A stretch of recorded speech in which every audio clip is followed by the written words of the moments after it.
Hello बच्चों, welcome to unique agriculture classes.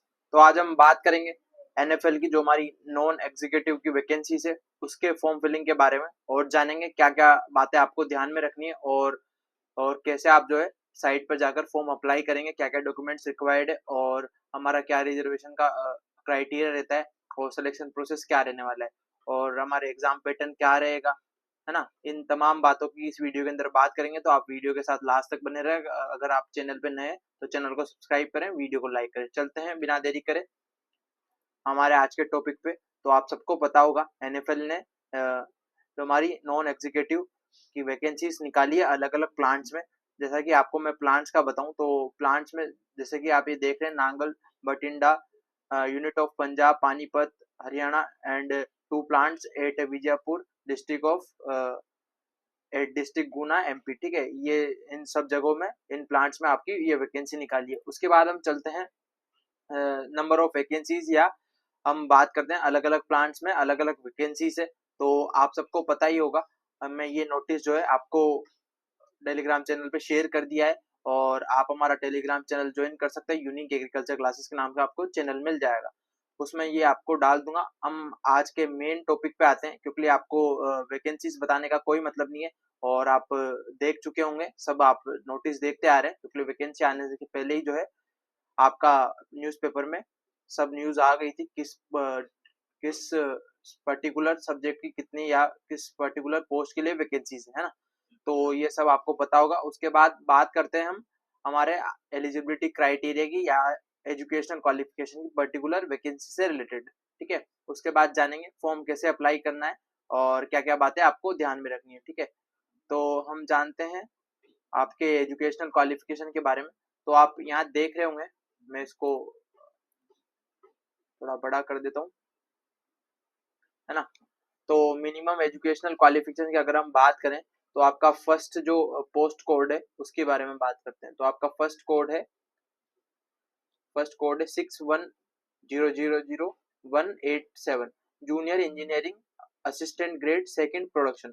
तो इसमें मिनिमम एज लिमिट रहने वाली है आपकी 18 और मैक्सिमम 30 साल। ठीक है, उसके बाद एजुकेशनल क्वालिफिकेशन की अगर हम बात करें, आपका regular BSc with the physics chemistry and mathematics with the minimum 50% marks, और आपके जो एसटी एससी और पीडब्ल्यूडी और डिपार्टमेंटल कैंडिडेट्स है उनके लिए 45% आपको रिक्वायर्ड है।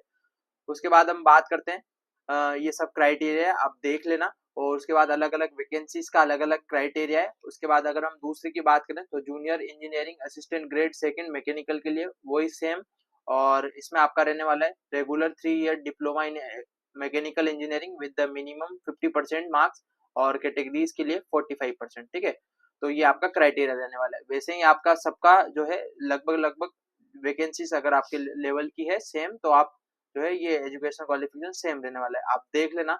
उसके बाद हम जानते हैं मेन हमारा टॉपिक, हाउ टू अप्लाई। ठीक है, इसके बारे में बात करते हैं।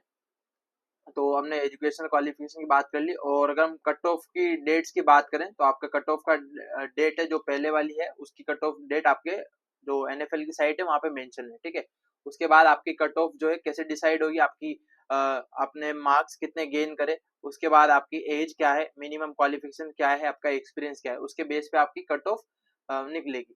उसके बाद हम बात करते हैं नेक्स्ट एप्लीकेशन फॉर्म्स की। तो आपको कैसे अप्लाई करना होगा, हाउ टू अप्लाई। तो आपको पहले एनएफएल की जो है एडवर्टाइजमेंट है जो आपने टेलीग्राम चैनल से डाउनलोड कर ली होगी, यूनिक एग्रीकल्चर क्लासेस के नाम के आपको चैनल मिल जाएगा, है ना। और उसके बाद सेकंड हम जानते हैं कि आपको जो 9/10/2024 से फॉर्म स्टार्ट हो चुके हैं, और 8/11/2024 तक फॉर्म फिलिंग की डेट रहने वाली है। उसके बाद आपको कैसे अप्लाई करना होगा, www.nationalfertilizer.com पे जाना होगा, वहां पे आपको कैरियर ऑप्शंस आपको शो होगा, आइकन शो होगा। ठीक है, और उसके बाद रिक्रूटमेंट इन एनएफएल पे जाना है, देन उसके बाद recruitment in non executive in the NFL 2024 पे आपको क्लिक करना होगा, है ना। तो आपको अगर मैं उसका बताऊं तो ये कैरियर ऑप्शन आपको दिख रहा होगा, कैरियर ऑप्शन पे क्लिक करना है। क्लिक करने के बाद आपको अ, ऐसा इंटरफेस देखने को मिलेगा, ऐसा इंटरफेस देखने को मिलेगा, और आपको यहाँ पे रिक्रूटमेंट इन एनएफएल पे क्लिक करना है। ठीक है, उसके बाद हम चलते हैं नेक्स्ट हमारा प्रोसीजर डालने। ताकि आपको जो है आइडिया लग जाए आपको कैसे अप्लाई करना है। ठीक है, यहाँ पे आपको शो हो गया registration recruitment of non executive in NFL 2024। तो आपको यहाँ से व्यू कर लेना है और रजिस्ट्रेशन ओपन लिखा हुआ रहा है, कल तक नहीं आ रहा था और आज जो ये शो हो गया है ना। उसके बाद हम बात करते हैं नेक्स्ट प्रोसीजर की। तो आपको एक बार में अगर आप एक पोस्ट के लिए अप्लाई करना चाहते हैं तो वो एक ही पोस्ट पर कैंडिडेट एक ही पोस्ट अप्लाई कर सकता है। ठीक है, तो आप ये सोच समझ के अप्लाई करें। अगर आपकी कोई भी जो इनकम्प्लीट इंफॉर्मेशन पाई गई या आपकी रॉन्ग इंफॉर्मेशन पाई गई तो वो आपके फॉर्म को रिजेक्ट कर देंगे। ठीक है, उसके बाद आपको जो ईमेल आईडी है वो आपकी वैलिड ईमेल आईडी जो है सेंड करनी, क्योंकि सारा जो नोटिफिकेशन है वहीं आएंगे आपके कॉल लेटर से लेकर, या फिर हम बात करें एडमिट कार्ड और कट ऑफ से रिलेटेड जितने भी आपके प्रोसीजर रहेगा वो सारा आपके ईमेल पे अपडेट होगा, है ना। तो आपको एटलीस्ट 1 या हाफ ईयर पुरानी जो है ईमेल आईडी यूज करनी है। और उसके बाद आपके ये सिंपल 5 स्टेप्स रहने वाले फॉर्म फिलिंग के, उसको जानते हैं। कैंडिडेट्स को पहले रजिस्ट्रेशन करना है, रजिस्ट्रेशन करने का मैंने प्रोसीजर बता ही दिया कहाँ पे जाके आपको रजिस्ट्रेशन करना होगा। उसके बाद आपको सारे क्रेडेंशियल, लॉगिन आईडी और यूजर आईडी और पासवर्ड जो है मिल जाएंगे। उसके बाद आपको फॉर्म फिलिंग के बारे में बात करते हैं। फॉर्म फिलिंग में आपको रजिस्टर्ड ईमेल आईडी डालनी होगी, आपकी यूजर आईडी, मोबाइल नंबर और पासवर्ड जो जनरेट हुए हैं वो डालना पड़ेगा। फिर आपको लॉगिन करने के बाद आपको जनरली इंस्ट्रक्शन पेज आपको दिखाई देगा। देन उसके बाद आपको वो इंस्ट्रक्शन जो है रीड कर लेना है अच्छे से। उसके बाद आपको पोस्ट सिलेक्शन करनी है, पर्सनल डिटेल फिल करनी है, एजुकेशनल डिटेल फिल करनी है। उसके बाद एक्सपीरियंशियल डिटेल आपको फिल करनी है। उसके बाद जानते हैं आपको थर्ड स्टेप क्या रहने वाला है। थर्ड स्टेप हमारा रहने वाला है कि आपको सारे जो फोटोग्राफ्स, जो भी फोटोग्राफ्स मांगेगा वो आपको अपलोड करने, आपको सिग्नेचर अपलोड करना होगा। और आपको जो एसेंशियल डॉक्यूमेंट्स है जो कि यहाँ पे मेंशन कर रखे हैं, जैसे कि आपका first date of birth certificate, उसके बाद एजुकेशनल प्रूफ, जो आपका जो 10-12 जो भी आपका है वो सारा, या आपका यूनिवर्सिटी का जो पीडीसी या फिर आप डिग्री सर्टिफिकेट की बात करते हो वो। आपको मिनिमम इनकी साइज रखनी है 2 MB, 2 MB से कम की पीडीएफ होनी चाहिए। और उसके बाद पास अगर आपने कोई एम्प्लॉयमेंट आपने किया है या फिर आपने कोई वर्क किया है तो उसका वर्क जो पोस्ट का प्रूफ है आप डाल सकते हैं। कोई भी स्लिप वगैरह होगी, ठीक है, ज्वाइनिंग लेटर हो गया या फिर आपने रिजाइन लेटर हो गया, ये सब चीजें आप उसमें डाल सकते हैं। उसके बाद प्रेजेंट एम्प्लॉयमेंट प्रूफ, मतलब आप अगर काम कर रहे हैं अभी तो आपका ज्वाइनिंग लेटर या सर्टिफिकेट आपको अपलोड करना होगा। Then fifth document for caste and tribe certificates, आपको अगर आप एसटी, एससी, ओबीसी या एनसीएल से आते हैं तो आपको कास्ट सर्टिफिकेट अपलोड करना जरूरी है। उसके बाद आपको ईडब्ल्यूएस से आते हैं तब भी आपको आपका कैटेगरी सर्टिफिकेट है वो अपलोड करना होगा। अगर आप डिसेबिलिटी कैंडिडेट हैं तो आपको मेडिकल सर्टिफिकेट अपलोड करना होगा। उसके बाद 8 डॉक्यूमेंट्स की जानते हैं। 8 डॉक्यूमेंट हमारा for candidates having a difficulty in writing, अगर आपको आप डिसेबिलिटी कैंडिडेट्स में आते हैं, आपको लिखने में तकलीफ है तो आपका उसका प्री सब्सक्राइब्ड आपको फॉर्मेट में आपको सर्टिफिकेट प्रिंट करवा के और उसको बना लेना है। उसके बाद XSM सर्टिफिकेट आपको अप्लाई करना होगा अगर आप उसके लिए एलिजिबल हो। उसके बाद आपका अगर आप जम्मू एंड कश्मीर के डोमिसाइल हो तो आपको इस डेट के बिटवीन में या इस ईयर के बिटवीन में तो आपको प्रूफ देना होगा। देन उसके बाद आइडेंटिटी प्रूफ, आपको आधार कार्ड, पैन कार्ड, पासपोर्ट या आप कुछ भी जो है अप्लाई कर सकते हैं। उसके बाद फोटोग्राफ्स आपको देना होगा और उसके बाद सिग्नेचर आपको स्कैन करके अपलोड करना होगा। आप खुद भी कर सकते हैं बिना ई मित्र के, कोई ज्यादा इसमें प्रोसीजर है ही नहीं। और उसके बाद अगर आपको इसमें कोई क्वेरी आती है तो आप हमारे कमेंट बॉक्स में कमेंट कर सकते हैं। उसके बाद हमारे पास आता है फोर्थ स्टेप। आपको फॉर्म जो है, अब ये सब डिटेल फिल करने के बाद प्रीव्यू होगा, मतलब आपको फॉर्म आ जाएगा, फिर आप उसमें जो है डिटेल चेक कर लेंगे। फिर देन सबमिशन फॉर द, अगर आपकी डिटेल सारी सही है देन उसके बाद आपको सबमिशन करना होगा। देन उसके बाद फिफ्थ स्टेप की बात करते हैं, पेमेंट ऑफ एप्लीकेशन फीस। अब पेमेंट ऑफ एप्लीकेशन फीस की बात करते हैं तो हमने पहले जो है आपको बता दी थी क्या क्या फीस रहने वाली है। आपको 200 रुपए पर जो आपका फॉर्म है वो रहने वाली है। ठीक है, सभी एप्लीकेशन के लिए, सभी फॉर्म्स के लिए, सभी पोस्टर्स के। ठीक है, आपको नेट के माध्यम से, नेट बैंकिंग से, यूपीआई आईडी से, किससे भी पे कर सकते हो। और आपको उसके बाद क्या क्या बातें ध्यान में रखनी है, आपका जो कॉपी ऑफ ऑनलाइन एप्लीकेशन आपने फॉर्म सबमिट किया उसके बाद आपको प्रिंट कर लेना है। क्या कर लेना है? प्रिंट कर लेना है। ठीक है, उसके बाद आपका जो फी रिसिप्ट आएगी उसको आपको संभाल के रखना है। देन उसके बाद आपको जब भी एग्जाम की डेट आएगी उसमें आपको एडमिट कार्ड वो भी संभाल के रखना होगा। ठीक है, और उसके बाद जानते हैं हमारा सिलेक्शन प्रोसेस क्या रहने वाले।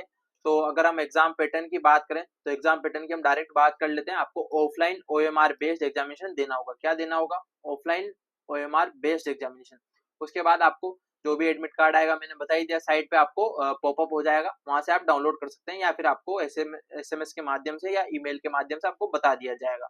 उसके बाद इसके जो टेंटेटिव सेंटर्स की बात कर लेते हैं, तो रांची, लखनऊ, चंडीगढ़, रायपुर, न्यू दिल्ली, नोएडा, बेंगलुरु, भोपाल, अहमदाबाद, हैदराबाद, गुवाहाटी, मुंबई, जयपुर, कोची, चेन्नई, कोलकाता, जम्मू, भुवनेश्वर और उसके बाद विजयवाड़ा, उसके बाद पटना, ग्वालियर, ये सब जगह आपका टेंटेटिव आपको सेंटर्स दे दिए गए हैं। ठीक है, उसके बाद आपको ओएमआर बेस्ड जो है टेस्ट होगा, आपको बता ही दिया मैंने। उसके बाद हम जानते हैं एग्जाम पैटर्न की, एग्जाम पैटर्न के बारे में बात करते हैं। ठीक है, किसके बारे में? एग्जाम पैटर्न के बारे में। ठीक है, एग्जाम पैटर्न की अगर हम बात करें तो आपको पता है कि दो पार्ट में एग्जाम होने वाला है और ओएमआर बेस्ड आपका एग्जाम रहने वाला है।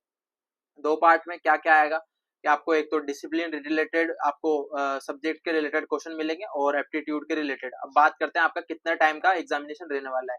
तो आपका ड्यूरेशन ऑफ टेस्ट है जो 2 आवर्स का रहने वाला है, मतलब 120 मिनट। उसमें आपका बाइलिंगुअल पेपर होगा, हिंदी इंग्लिश दोनों माध्यम में आपका पेपर होगा। देन उसके बाद टोटल नंबर ऑफ क्वेश्चंस की बात करते हैं, तो आपका 150 जो है आपके क्वेश्चंस रहने वाले हैं।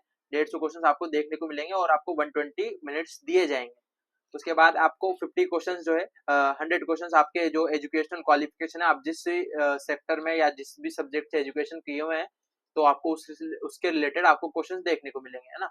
और उसके उसके बाद जानते हैं आपके 50 जो क्वेश्चंस है वो आपके इंग्लिश क्वांटिटेटिव एप्टीट्यूड, उसके बाद आपका रीजनिंग और जनरल नॉलेज के या जनरल अवेयरनेस के आपके क्वेश्चन रहने वाले हैं। तो आपका 100 क्वेश्चंस हो गए आपके सब्जेक्ट के। ठीक है, और आपके 50 क्वेश्चंस हो गए आपके जनरल ये एप्टीट्यूड के। एप्टीट्यूड रिलेटेड सारे आ जाते हैं, इंग्लिश, रीजनिंग, मैथ और आपका जनरल नॉलेज, है ना। उसके बाद कोई नेगेटिव मार्किंग नहीं होगी। क्या नहीं होगी? कोई भी नेगेटिव मार्किंग नहीं होगी। आप सारे जो है लगा के आ सकते हैं क्वेश्चन। ठीक है, आपके चांसेस और बढ़ जाते हैं। नेगेटिव में क्या होता है कि आपका कॉन्फिडेंस और बिल्डअप होता है। नेगेटिव अगर आपके होते हैं तो नेगेटिव मार्किंग जहाँ पे होती है वहां पे आप घबराते हो क्वेश्चन करने से, बट यहाँ पे आपके नेगेटिव मार्किंग नहीं है, तो आप बिल्कुल भी डरना मत। आपको आता हो चाहे नहीं आता हो, सारा क्वेश्चन अटेम्प्ट करके आना है। ठीक है, उसके बाद आपको जो एडमिट कार्ड की प्रोसीजर मैंने बताई थी, आपको वापस वो कैरियर ऑप्शन पे जाना होगा, रिक्रूटमेंट इन एनएफएल जाना होगा। देन उसके बाद आपको वहां पे मैंने जो आइकन बताया non executive, recruitment of non executive, वहां पे क्लिक करके आपको वहां पे एडमिट कार्ड का आपको क्रेडेंशियल लॉगिन करके आपको एडमिट कार्ड डाउनलोड कर लेना है। ठीक है, जब आएगा उसके बाद फाइनल सिलेक्शन प्रोसेस क्या रहने वाली है, आपके जो ओएमआर बेस आपका टेस्ट हुआ उसके बेस पे आपको कट ऑफ निकलेगी। और उसके बाद आपका एक छोटा सा जो है स्किल टेस्ट होगा, जिससे जैसे आप ट्रेड के लिए अप्लाई करते हैं तो एक मॉडलिस्ट ऑफ द स्किल जो है आपका करके एक छोटा सा टेस्ट होता है, वो ज्यादा तवज्जो नहीं देता है और आपका छोटा मोटा जो है टेस्ट होने वाला है। और आपको जो शॉर्ट लिस्टेड कैंडिडेट होंगे उनको जो है पोस्ट दी जाएगी। उसके बाद आपका मिनिमम जो है इसमें इस क्राइटेरिया क्या रहने वाला है, आपका इस मिनिमम स्कोर आपका 50% होना चाहिए। और आपका जो है दैट इज द 75, मतलब जो आपका हमारे होंगे क्वेश्चंस 150। ठीक है, उसमें से 75 मार्क्स जो है आपका स्कोर रहना चाहिए। उसके बाद हम बात करते हैं नेक्स्ट, अगर इन केस 2 और more candidates score equal marks, अगर 2 कैंडिडेट्स के सेम मार्क्स आ गए तो क्या करेंगे, फिर उसका जो है आप ओएमआर बेस्ड टेस्ट है ऑफलाइन, उसके बेस पे उसमें जो है अगर सेम मार्क्स आ गए तो आप percentage marks of qualification examination, जो आपके एजुकेशनल क्वालिफिकेशन है उसमें आपका परसेंटेज देखा जाएगा, उसके बेस पे आपको सेलेक्ट किया जाएगा और आपकी डेट ऑफ बर्थ दिख जाएगी। इन सबका जो है क्राइटेरिया हर वैकेंसीज में रहता है। उसके बाद आपको अगर आपका सिलेक्शन होता है तो आपको अपॉइंटमेंट लेटर आ जाएगा। ठीक है, और उसके बाद हम जानते हैं इंपॉर्टेंट डेट्स की जो कि आपको ध्यान में रखना है ना।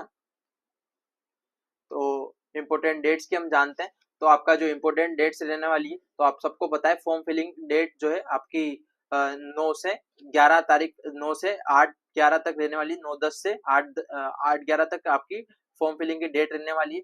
आपको जो एलिजिबिलिटी या हम बात करें सारे पर्पसेस के लिए कट ऑफ है वो आपको 30/9/2024 को जो है आपको वहां पे मेंशन कर दी गई है, आप जाकर देख सकते हैं। उसके बाद आपका जो क्लोजिंग या एडिटिंग जो विंडो है वो आपकी 11/11/2024 रहने वाली है। और आपको जो है ये ध्यान में रखना है, आप लास्ट डेट का इंतजार ना करें। क्या नहीं करें? लास्ट डेट का इंतजार नहीं करें, क्योंकि लास्ट टाइम में क्या होता है साइट जो है बहुत स्लो होती है, क्योंकि सारे नंबर ऑफ एप्लीकेशन ज्यादा आते हैं और कैंडिडेट्स मोस्टली जो है लास्ट में अप्लाई करते हैं। तो आप इन चीजों से बचें और आप पहले ही जो है आपका फॉर्म अप्लाई कर दें। तो अगर आपको वीडियो पसंद आई हो तो वीडियो को लाइक करें, चैनल को सब्सक्राइब करें। हम आगे का आगे का जो भी प्रोसीजर रहेगा इसके रिलेटेड हम आपको रेगुलरली अपडेट करते रहेंगे। तो आप इसके लिए हमसे जुड़े रहें और हमारे टेलीग्राम चैनल को ज्वाइन करें। Thank you, best of luck for your exam. स्वस्थ रहें, मस्त रहें।